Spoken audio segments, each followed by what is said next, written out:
പരിശോധനാ ഫലം. കീഴാറ്റൂർ സ്വദേശി സരോജിനിയാണ് മരിച്ചത്. ചൊവ്വാഴ്ചയാണ് കോഴിക്കോട് മെഡിക്കൽ കോളേജ് ആശുപത്രിയിൽ വെച്ച് സരോജിനി മരിച്ചത്. ശാന്തകുമാർ വിവരങ്ങളുമായി ചേരുകയാണ്. ശാന്തകുമാർ, ഇതിന്റെ കൂടുതൽ വിശദാംശം. സുഹൃത്തുക്കളെ, എനിക്കറിയില്ല, പക്ഷേ ഈ വാർത്തകളും മറ്റൊക്കെ ഇങ്ങനെ കേൾക്കുന്ന സമയത്ത് നമുക്ക് മനസ്സിലാവുന്നത് നമ്മുടെ ആരോഗ്യരംഗം പാടെ തരിപ്പണമായി മാറുകയാണോ? നമ്മുടെ കേരളത്തിലെ ആരോഗ്യരംഗം അത് ഈ ഗവൺമെന്റ് വന്നതുകൊണ്ടോ ആണ് എന്നും ഞാൻ പറയുന്നില്ല. അങ്ങനെ അത്തരം ഒരു ആരോപണം ഞാൻ ഉന്നയിക്കുന്നില്ല. പക്ഷെ എന്താണ് ഈ സംഭവിച്ചുകൊണ്ടിരിക്കുന്നത്? ഒരു ഷിഗല്ല എന്ന് പറയുന്ന അസുഖം വന്നിട്ടുണ്ട്. അതിനെ പിടിച്ചു കെട്ടാൻ വേണ്ടിയിട്ട് എന്താ ചെയ്യുന്നത്? എന്താണ് നമ്മുടെ ഗവൺമെന്റ് ചെയ്യുന്നത്? നോക്കൂ, മലപ്പുറത്ത് ആ മരിച്ച സ്ത്രീ അതിന് ശേഷമാണ് അവർക്ക് ഷിഗല്ല ആയിരുന്നു പറയുന്നത്.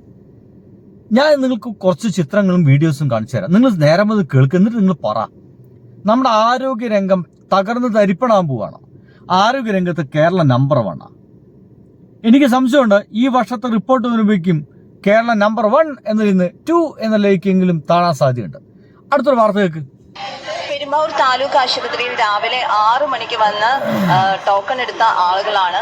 പക്ഷേ ഇപ്പൊ പറയുന്നത് ഡോക്ടറെ കാണുവാൻ വേണ്ടിയിട്ടുള്ള ചീട്ട് തീർന്നു എന്നാണ്. മണിക്കൂറുകളോളം ക്യൂ നിന്ന് ഡോക്ടറെ കാണുവാൻ വേണ്ടി ക്യൂ നിന്നിട്ട് ചികിത്സ കിട്ടാതെ മടങ്ങി പോകേണ്ട അവസ്ഥയാണ്. എപ്പോഴാണ് ചേച്ചി വന്നത്? ഞാൻ 9 മണിക്കാണ് വന്നത്. എങ്ങനെയുണ്ട്? മതിയോ? നിങ്ങൾക്ക് അത്യാവശ്യമൊക്കെ സന്തോഷമായോ? ഒരു മാറ്റം കുതിച്ച ആളുകൾക്കൊക്കെ വേണ്ടത്ര മാറ്റങ്ങളൊക്കെ കിട്ടുന്നുണ്ട് തോന്നുന്നു, അല്ലേ? പെരുമ്പാവൂർ എന്നുള്ള വാർത്തയാണ്. അവിടെ ആവശ്യത്തിന് ഡോക്ടേഴ്സ് ഇല്ല. പെരുമ്പാവൂർ താലൂക്ക് ആശുപത്രിയിലാണ് ടോക്കണൊക്കെ എടുത്തു കഴിഞ്ഞിട്ടും ചികിത്സ കിട്ടാതെ രോഗികൾ മടങ്ങി എന്നുള്ള വാർത്ത. കഴിയുന്നില്ല. ഒന്നുകൂടി കാണിച്ചു തരാം. വാർഡ് മെമ്പറാണ്, നമുക്കറിയാം. പക്ഷെ ഞാൻ ഇപ്പോൾ വേറെ രോഗിനെ കൊണ്ട് ഇന്ന് വന്നതാണ്. ഇവിടെത്തുമ്പോൾ അവർക്ക് കരൾ നീർക്കട്ട. പക്ഷെ അവരിവിടെ അഡ്മിറ്റ് ചെയ്യാനുള്ള ഫെസിലിറ്റി ഇല്ലാന്ന് പറഞ്ഞ ഡോക്ടർമാരില്ല ഓൾറെഡി. ഇനിയിപ്പോൾ തിങ്കളാഴ്ച വന്നാൽ തിങ്കളാഴ്ച ഡോക്ടർ ഉണ്ടാവുള്ളൂ എന്ന് പറഞ്ഞാൽ. പക്ഷെ ഷിഗല്ല ബാധിച്ചും ഇന്നിപ്പോൾ 7 പേർക്കും ബുദ്ധിമുട്ടു. അങ്ങനെ ഇപ്പോൾ 16 പേര് ഓൾറെഡി ഉണ്ടെന്നാണ് പറയുന്നത്. എനിക്ക് തോന്നുന്നു ഈ ഷിഗല്ല ബാധിച്ചത് ഇപ്പോൾ വെള്ളത്തിൻ്റെ പ്രശ്നത്തിലാന്ന്. ഇപ്പോൾ വെള്ളത്തിൽ പ്രശ്നമല്ലാന്ന് സ്കൂൾ അധികം പറയുന്നെങ്കിൽ പോലും ഇത് 1-ാം തീയതി 2-ാം തീയതി ഒക്കെ ഇത് വന്നെങ്കിൽ പോലും 5-ാം തീയതിയാണ് വെള്ളം എടുക്കണമെന്ന്. 5-ാം തീയതി വെള്ളം എടുത്തതിന് ശേഷം റിസൾട്ട് വരുന്നത്. അതിന്റെ മുന്നേ കോൺവെർഷൻ ചെയ്തൊന്നും അറിയില്ലല്ലോ, ചെയ്തൊന്നും അറിയില്ല. എന്തേ? അടുത്ത വിഷയമാണ് ഞാൻ നിങ്ങൾക്ക് കാണിച്ചു തന്നെ.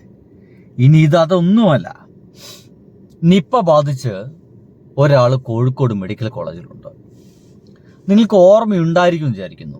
ശൈല ടീച്ചർ അന്ന് നിപ്പ ബാധിച്ച സമയത്ത് നേരിട്ട് അവിടെ എത്തിയെന്നുള്ളതാണ്. അറിഞ്ഞെടുത്തോളം ഇതുവരെയും മുരളീധരൻ എന്ന് പറയുന്ന നമ്മുടെ ആരോഗ്യമന്ത്രി കോഴിക്കോടിന്റെ അതിർത്തി കണ്ടിട്ടില്ല. എന്താ, പേടിയാണോ? അവിടെ പോകുന്നതാണ് ഉചിതം. അവിടെ തന്നെ നേരിട്ട് ചെന്ന് ആ കാര്യങ്ങൾ മനസ്സിലാക്കി ഇടപെടുന്നതാണ് ഏറ്റവും ഉചിതം. എന്തുകൊണ്ടാണ് മന്ത്രി പോവാത്തത്, എവിടെ വെച്ചാണ് മീറ്റിംഗ് നടത്തിയതെന്നുള്ളതിന്റെ വിശദാംശം ഇപ്പം എൻ്റെ കയ്യിലില്ല. അപ്പോൾ നേരിട്ട് പോകുന്നത് ഏറ്റവും ഉചിതമാണ് എന്ന് മാത്രമേ എനിക്ക് പറയാനുള്ളൂ. അവിടെ പോകുന്നതാണ് ഉചിതം. അവിടെ അതായത് നേരിട്ടിട്ട് ഇപ്പോഴും നമ്മുടെ മന്ത്രി, ആരോഗ്യമന്ത്രി അവിടേക്ക് എത്തിയിട്ടില്ല. അവിടേക്ക് പോകണം. വേണ്ടേ? ഇതുവരെ അവിടെ എത്തിയിട്ടില്ല എന്ന് പറയുന്നത്. എന്താ എത്താത്ത? ഇതാരോട് നമ്മൾ ചോദിക്കേണ്ടത്? അങ്ങനെ നിൽക്കുന്ന സമയത്താണ് ഷിഗല്ല ഒരു കമ്മ്യൂണിറ്റി, ഒരു സാമൂഹിക വ്യാപനം എന്നൊക്കെ ഉള്ളൊരു തോതിൽ ഇത്രയും അധികം കേസുകൾ വരുന്നൊരു സാഹചര്യമുണ്ട്. വളരെ ശ്രദ്ധയോടെ, വളരെ ജാഗ്രതയോടുകൂടി കൃത്യമായിട്ടുള്ള പൊതുജനാരോഗ്യ പ്രവർത്തനങ്ങൾ വളരെ കൃത്യമായി നടത്തി പോകേണ്ട ഒരു ഘട്ടമാണ് ഇത്. അതല്ലെങ്കിൽ വളരെ വളരെ വലിയ പ്രശ്നങ്ങൾ നമ്മുടെ സംസ്ഥാനത്ത് ഉണ്ടാകും. അപ്പോൾ കൃത്യമായ പ്രതിരോധം, കൃത്യമായ മുൻകരുതലുകൾ, സ്വയം ചികിത്സ പാടില്ല എന്നുള്ളത് വളരെ വളരെ പ്രധാനപ്പെട്ടതാണ്. എങ്ങനെയുണ്ട്? ഇങ്ങനത്തെ എന്തെങ്കിലുമൊക്കെ ഡയലോഗുകൾ, ഇങ്ങനത്തെ എന്തെങ്കിലുമൊക്കെ നിർദ്ദേശങ്ങൾ നമ്മുടെ മന്ത്രിയിൽ നിന്ന് കിട്ടായിരുന്നു? അല്ല, കണ്ടായിരുന്നു, കിട്ടിയായിരുന്നു. അതിന് സമയമില്ലല്ലോ. ശബരിമല കൊള്ളക്കേസിൽ തങ്ങൾ കുടുങ്ങുമെന്ന് വിചാരിച്ച് കള്ളന്മാരുടെ കയ്യിൽ താക്കോൽ ഏൽപ്പിക്കുന്ന പരിപാടിയാണ് ഇപ്പം ഇന്ന് നടത്തിയത്. ഇതേ മന്ത്രി, ദേവസ്വം മന്ത്രിയാണല്ലോ. അതിവിടെ നടക്കുന്നുണ്ട്. അപ്പം ഈ സമയത്ത് നമുക്ക് ഇത്തരം കാര്യങ്ങളൊക്കെ ചോദിക്കാൻ പറ്റിയ വേറൊരു വ്യക്തി കൂടിയുണ്ട്. അത് ഇയാളാണ്. ഒന്നാവിടുത്തെ കള്ളം പറയും. അയാളുടെ മകനല്ലേ ഇത്? സ്ഥിരീകരിച്ചു കോഴിക്കോട് ആരോഗ്യമന്ത്രി.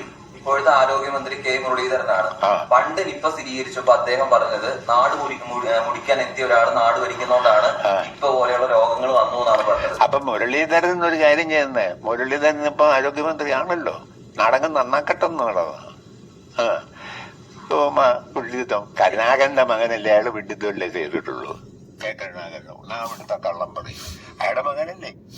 ഇതാണ് മണി ആശാന് പറയാനുള്ളത്. എന്തൊക്കെയായാലും ഇപ്പൊ നമ്മുടെ മുമ്പിലേക്ക് വന്നുകൊണ്ടിരിക്കുന്ന വാർത്തകൾ മുഴുവൻ കേൾക്കുമ്പോൾ ഭയങ്കര അധികം ഇതാണ്. ഇനിയിപ്പോ ഈ നിപ്പ രോഗി കൊടുക്കാനുള്ള മരുന്നുണ്ടോ?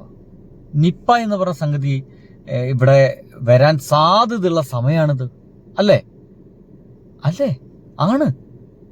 ഈ മഴയുടെ തുടക്കത്തോട് കൂടിയിട്ടാണ് നിപ്പ എല്ലാ തവണയും വരാറുള്ളത്. അപ്പോൾ അതൊരു കഴിഞ്ഞ 3 തവണയായിട്ട് ഇങ്ങനെ 4 തവണയായിട്ട് കേരളത്തിൽ വന്നുകൊണ്ടിരിക്കുന്നുണ്ടെങ്കിൽ അടുത്ത തവണയായിട്ട് ഒരു സാധ്യത അത് കാണണ്ടേ? അതിന്റെ ഭാഗമായിട്ട് മുൻകൂട്ടി മരുന്ന് വാങ്ങിച്ചു വെക്കുക, ഇത്തരം പരിപാടിയൊക്കെ ചെയ്യണ്ടേ?